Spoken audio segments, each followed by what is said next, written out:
Ayan, lakad-lakad lang kami guys dito sa tabing dagat. So, medyo madumi siya guys kasi kaano lang ng ulan. Natitigil lang ng ulan.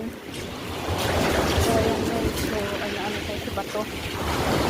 Parang exercise.